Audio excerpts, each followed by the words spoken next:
go out with this guy, the skeptic guy, this film, and he's going to explain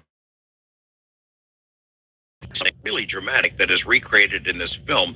This huge ball of light that is on this side of a hill, pretty spectacular. And I've gone up there for years and years and said, as I've said, I'll make it as quick as I can. I've got this unhealthy time that I look, and it's almost like these things performed on cue. And I often say that unexplained phenomena does not perform to order, but look, we were driving along track road. Lee says to me, "What do these lights look like?" Literally looked under, there's a huge orange sphere of light in the sky. I said, "Like that." He didn't say at the time, but he said, "I realised I would." It knew exactly what military aircraft should have been in the sky. It could tell you the names of the boats out at sea. So over the period then, George, of about, I don't know, 3 or 4 hours, we documented these lights out at sea. And I've got a camera, a Sony NX80, aimed at these things, trying to film them. And they just appear, they just punch into existence. Turned round to look at Lee, speak to him, and there's a huge sphere of light, and in Lee's words, the influence that the light gave off was as big as a Volkswagen Beetle, and it's in the field with us. And as I'm pulling the camera around, it's imploding and dissipating, and it's gone. And that...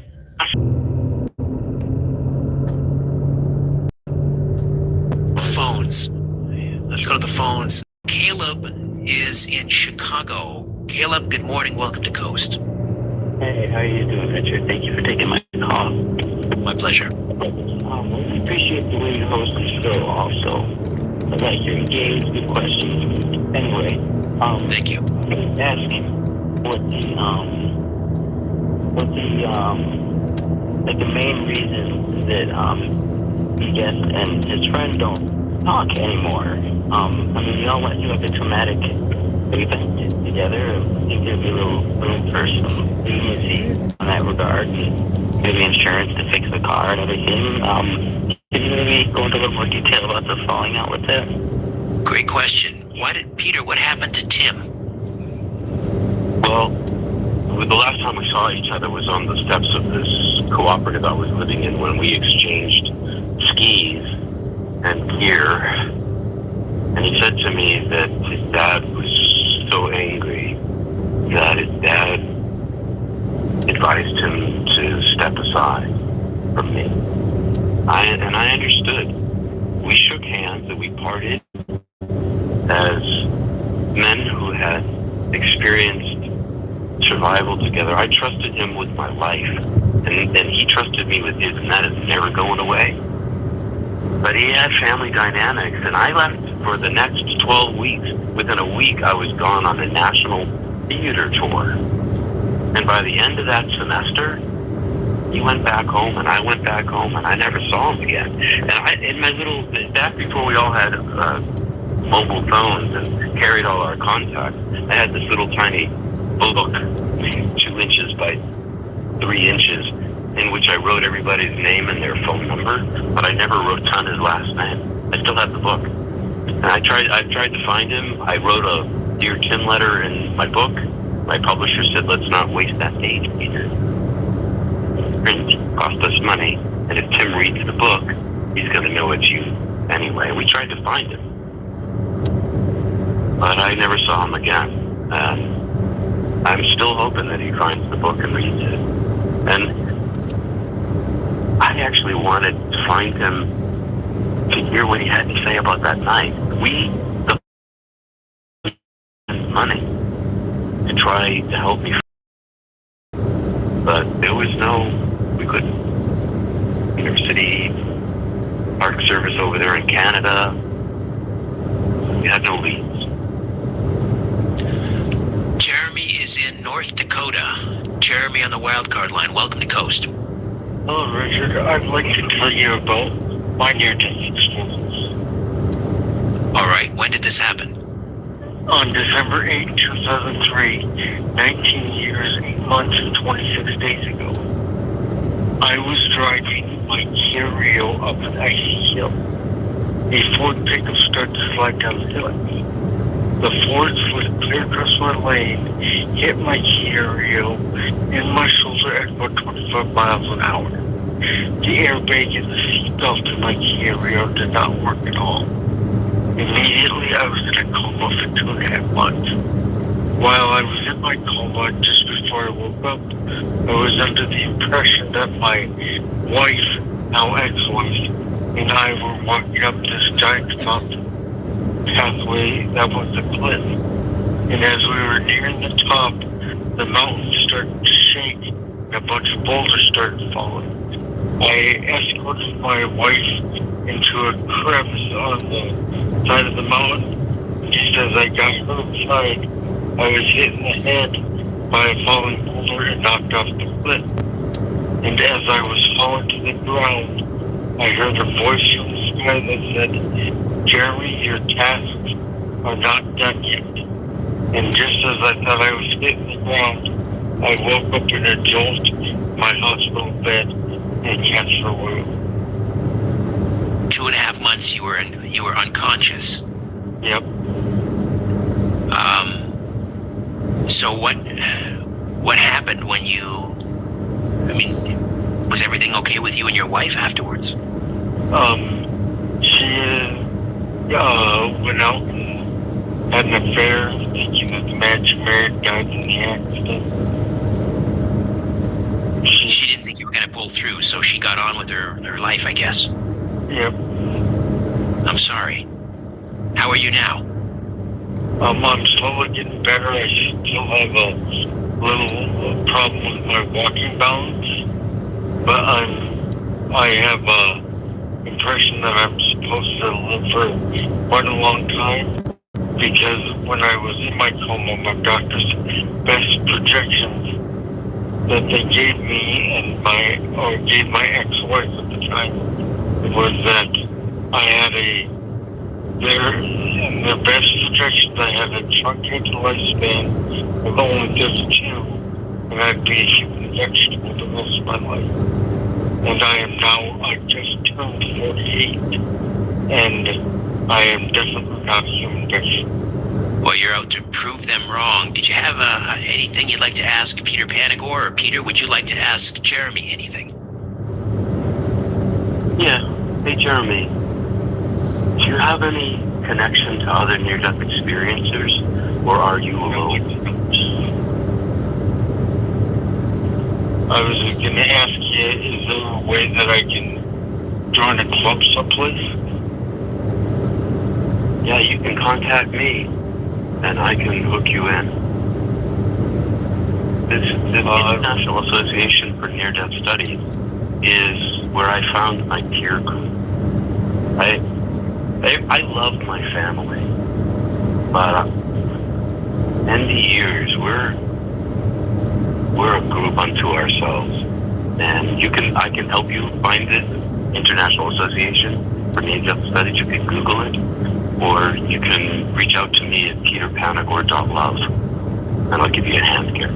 I will. Oh, that sounds good. Jeremy, just go to Coast to Coast AM, and we've linked up to Peter's his website as well, peterpanagore.love, peterpanagore.love, and it's IANS, International Association for Near-Death Studies. Let's say hi to Thomas. I love to say this name in Wisconsin, Sheboygan. Hey, Thomas. Hey, Richard. I wanted to comment on that again. I told you last time we talked that Thomas means twin. I'm sorry, say again, please. I told you last time we talked on air that Thomas means twin. Do you remember that? Thomas, something about a twin? I'm sorry, I'm having a little trouble hearing what you're saying. Sorry. The word Thomas means twin. My last name means land. Thomas means twin. Interesting, Yeah. I didn't know that. Okay. My last name means landlord. It's just kind of a coincidence. I thought I'd bring up. Very interesting. All right. I have a couple of near experiences, and then I actually had a deep vision of having a couple months back. I'll try to give the experiences anecdotally as I can. One of the first ones was I was swimming from my backyard in my parents' house. I was like 10 years old, and I was swimming between the rungs of the ladders in the pool, and the bottom rung between the rung and the ground, I got stuck. I put my hands up to touch the surface of the water, but I couldn't get out. I was shaking the ladder for a minute. Like, okay, I'm gonna die. I relaxed and I got to slip right out. Really kind of horrible. That is horrible. Yeah, at 10 years old, I mean. I had experienced downhill skiing. That was a crazy one. And twice I rode bicycle and going bicycle in the wilderness. And one of the latest ones, this happened in 1985, actually Christmas morning, 85. Was in a massive car accident. And I don't have any recollection of the afterlife that had happened, but my head got split open, I broke every one of my ribs were millimeter from my spine on the right side, and it was just ungodly. The effect it had on people, on my family, was just something I don't ever want anybody to go through. And a vision of heaven was like a globe, and the spinning underfoot, and not just the streets, but all the buildings and almost everything was made of gold. It was so glorious. I'll never forget it. It changed my life. And How did it change your life, Thomas? it made me realize and appreciate the pleasantness of life and how we can all go to a better place if we really have faith in like whatever system you want. Judaism, Christianity, Islam, and all the rest. There are also, something I bring up, there are a number of different heavenlies, not just 7 heavens of Christianity. There's a promise of Judaism, the paradise of the Islamic faith. It's also called the immortal peace. There's a couple other names. I understand that nirvana is not merely a state of mind. It's actually Buddhist heaven. And that Buddhist paradise is called Svite Rama. And there's a bunch of others. Changle, the Taoist Pure Land. Xi'an is the Confucian heaven. And there's even more like Asgard, Olympus, and things you wouldn't really normally think of. And as I know there's a phrase in the Bible that says, "I have not seen, nor has ear heard, nor has thought comprehended, nor apprehended that which the good Lord God has in store for those of us who love and serve Him." So if anybody else is, keep your chin up. We're going home. Okay, Thomas, thank you so much for sharing those experiences. Let's see if we can squeeze in one more call here. Let's see. Joe is in Monterey, California. Joe, welcome. Thank you, Richard. Thank you. I wonder if he's familiar, Paul. I wonder if you're familiar Peter. with the word demiurge, D-E-M-I-U-R-G-E. This is what people consider metaphysically as the lesser god, and it's ruthless, actually, and not to be content with. I don't know if you understand that God is really, like John in the Bible says, God is love, and you said there is not quite unconditional love, but the I didn't say that. The mere fact that he took. Wait a minute, Joe. Let Peter correct you, because you said Joe said something, or you said Peter said something he didn't. Let Peter.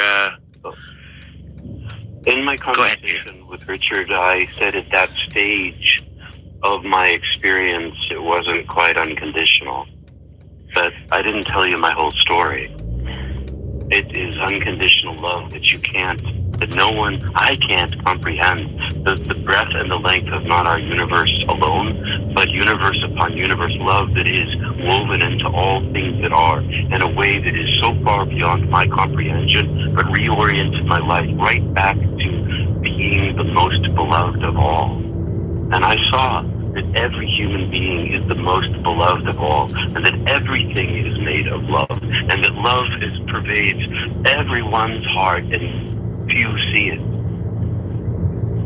Now, I did say at that point it wasn't quite unconditional, and it wasn't. But after it infilled me, it showed me itself. Unconditional. All right. All there is. Joe, thank you for that. West of the Rockies, Aaron is in Fountain Valley, California. Aaron, welcome. Oh my God, thank you so much, Christian Sterrett. Thank God I got on with you. Just got a couple minutes, so you'll have to get to your point really quickly. Thank you. I'm so glad that you're such an adventure spirit that could revive so to speak, the Phoenix aspect of how we could possibly survive. I understand it's a particular situation, but I mean, the adventurous spirit that you undertake, that's all that we need. That's what we need. And so I'm so glad Richard's here to talk with you and see my call. I just want to say that I'm glad, Peter, that I think that you could bring so much inspiration to those people who, you know, I don't know if you have a book or if you're writing. Oh, he has a number of books. He speaks. He writes. He does all of that. You can go to peterpanagore.love and find out more. Peter, last question: Do you still, I don't know, take risks? Do you still have adventurous spirit? You mountain climb? Do you ski, or how do you approach life now? I'm a skier. I'm a double diamond tree skiing, mogul skiing fellow, and that right now I'm a bicyclist. I love speed and control.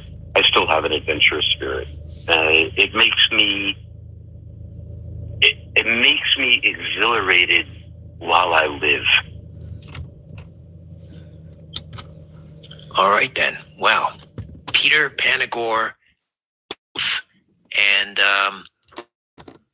an amazing story. I can't thank you enough for joining me tonight. Thank you so much. Oh, Richard, I can't thank you for having me on your show.